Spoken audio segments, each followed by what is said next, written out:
Assalamualaikum warahmatullahi wabarakatuh. Perkenalkan, nama saya Sari Anissa. NIM saya 2019 07 10 092. Di sini saya akan meresum mata kuliah Psikologi Komunikasi Dakwah secara ringkas. Yang pertama itu adalah sensasi. Dalam kehidupan kita sehari-hari, kita selalu melakukan interaksi dengan lingkungan sekitar kita. Nah, dalam interaksi tersebut kita banyak menerima stimulus yang kita rasakan, sehingga munculnya beragam perasaan seperti rasa emosi, rasa sedih, senang, ataupun proses-proses psikologi lainnya. Nah, dalam salah satu hal yang sering kita rasakan dari interaksi dengan lingkungan sekitar kita itu munculnya sensasi. Seperti sensasi senang, sensasi suka, sensasi kenikmatan, ataupun sebagainya. Namun sebenarnya apa sih sensasi tersebut? Jadi, sensasi itu adalah tahapan awal seorang manusia dapat dalam menerima informasi.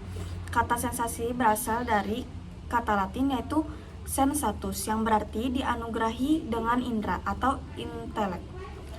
Secara lebih umum, sensasi bisa diartikan sebagai sebuah aspek kesadaran yang sangat sederhana sebagai hasil indera kita seperti panas, aroma, rasa, dan lain sebagainya. Selanjutnya, saya akan membahas tentang persepsi. Jadi, persepsi yang berarti pengaturan, identifikasi, dan penerjemahan dari informasi yang diterima melalui panca indera manusia dengan tujuan untuk mendapatkan pengertian dan pemahaman akan lingkungan sekitar. Jadi semua persepsi dalam psikologi melibatkan sinyal dalam sistem saraf. Sinyal ini timbul sebagai akibat dari rangsangan fisik dan kimiawi terhadap indera perasa. Jadi misalnya indera penglihatan melibatkan cahaya menyentuh retina dari mata, atau indera penciuman dirangsang oleh bau-bau yang tersebar melalui udara, atau indera pendengaran melibatkan gelombang suara. Nah, jadi seperti itu. Persepsi bukanlah reaksi pasif terhadap sinyal-sinyal ini, melainkan lebih cenderung kepada pembentukan, pembelajaran, ingatan, harapan, ekspektasi, dan perhatian. Jadi proses persepsi adalah pembentukan persepsi dalam psikologi diawali dengan suatu objek di dunia nyata yang disebut sebagai stimulus distal atau objek distal. Objek ini merangsang organ-organ penginderaan tubuh manusia melalui cahaya, suara, dan proses fisik lainnya. Kemudian organ penginderaan akan mengubah rangsangan yang diterima tersebut menjadi aktivitas syaraf melalui suatu proses yang dikenal dengan transduksi. Pola aktivitas saraf yang demikian ini dikenal dengan proxima stimulus. Nah, ini adalah faktor-faktor yang mempengaruhi persepsi. Satu, ini menurut David Craig dan Richard yang ditulis oleh Jalaluddin Rahmat dalam bukunya Psikologi Komunikasi. Jadi satu itu perhatian. Perhatian adalah proses mental ketika stimuli atau rangkaian stimuli menjadi menonjol dalam kesadaran pada stimuli lainnya melemah.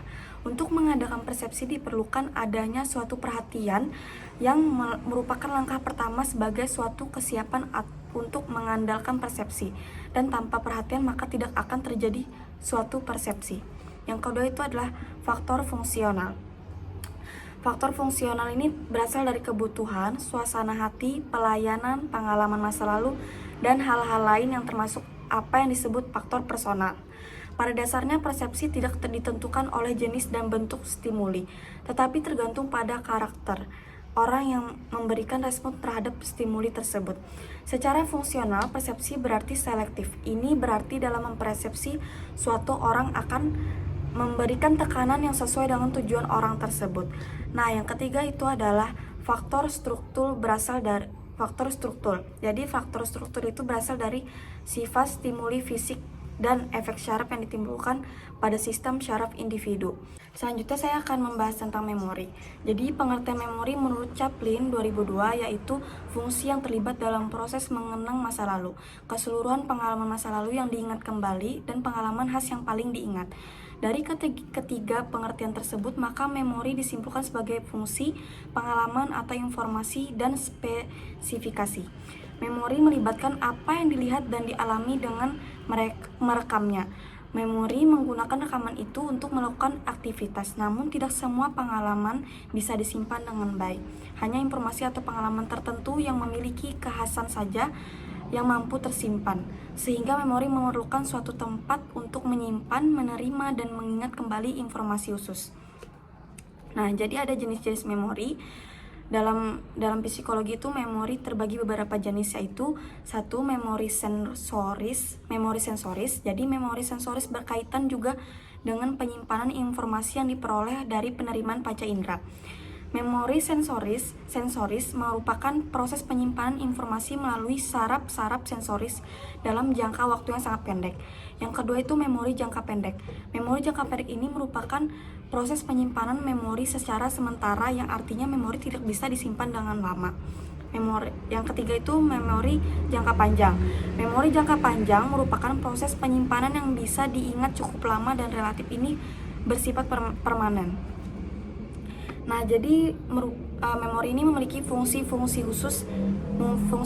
khusus dan peranan dalam membantu aktivitas tubuh manusia.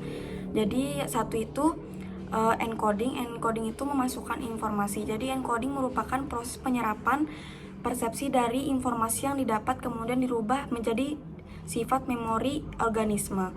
Yang kedua itu storage atau menyimpan. Fungsi ini berikutnya sebagai alat penyimpan. Setelah proses encoding, data atau informasi yang didapat akan disimpan dengan membentuk jejak-jejak yang bisa ditimbulkan kembali. Jadi jejak-jejak memori tersebut juga trace memory.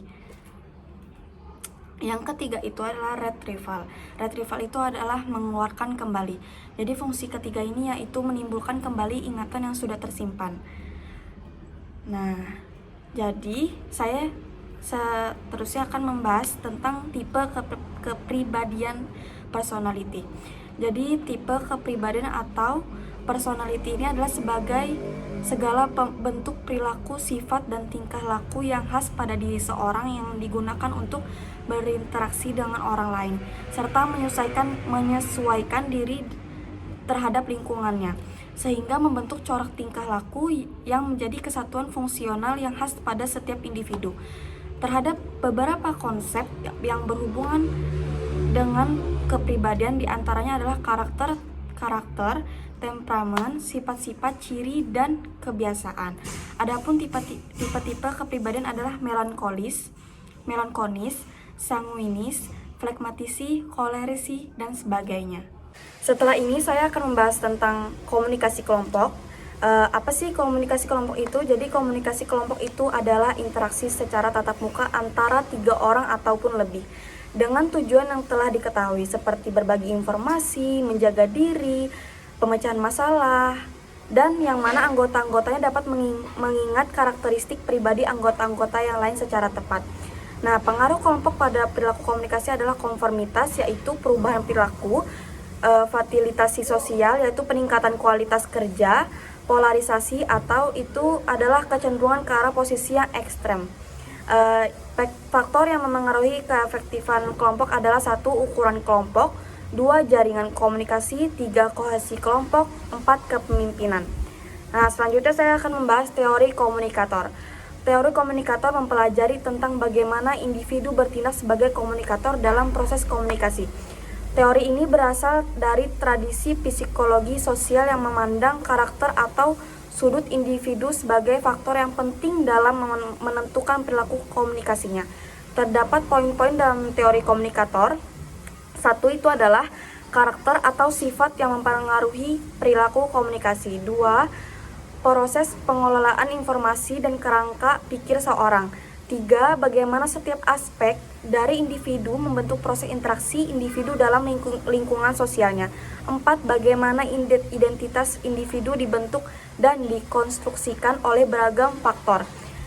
Yang selanjutnya saya akan membahas monologika, yaitu monologika adalah ilmu tentang seni berbicara secara monolog. Dalam monologika hanya satu orang yang berbicara kepada seorang lain atau kepada sekelompok orang. Bentuk utama monologika ini adalah pidato. Komunikasi dalam proses berpidato lebih bersifat satu arah sebab hanya satu orang yang berbicara sedangkan yang lain mendengar. bentuk-bentuk yang tergolong dalam monologika ini adalah pidato dan ceramah. Misalkan pidato adalah sebuah kegiatan yang berbicara di depan umum atau berorasi untuk menyatakan pendapatnya atau memberikan gambaran tentang suatu hal. Dan ceramah itu adalah pidato yang bertujuan memberikan nasihat dan petunjuk-petunjuk, sementara ada audiens yang bertindak sebagai pendengar. Ceramah dapat dilaksanakan kapan saja, tidak ada rukun dan syaratnya, tidak ada mimbar, tempat khusus atau pada pelaksananya waktu tidak dibatasi, dan siapapun boleh berdakwah, dapat dilakukan dengan cara kreatif dan inovatif. Nah, yang terakhir saya akan membahas tentang propaganda komunikasi. Jadi, propaganda komunikasi adalah rangkaian pesan yang bertujuan untuk memengaruhi pendapat dan kelakuan masyarakat atau sekelompok orang. Propaganda ini tidak menyampaikan informasi secara objektif, tetapi memberikan informasi yang dirancang untuk memengaruhi pihak-pihak yang mendengar atau melihatnya. Propaganda kadang menyampaikan pesan yang benar tetapi seringkali menyesatkan, di mana umumnya isi propaganda hanya menyampaikan fakta-fakta pilihan yang dapat menghasilkan pengaruh tertentu. Jadi propaganda memisahkan komunikator dari komunikan yang lainnya. Dapat disimpulkan komunikator dalam propaganda adalah seorang yang ahli dalam teknik penguasaan atau kontrol sosial. Sekian resume saya dari mata kuliah Psikologi Komunikasi Dakwah. Mohon maaf jika ada kesalahan kata ataupun kesalahan yang lainnya. Saya undur diri. Wassalamualaikum warahmatullahi wabarakatuh.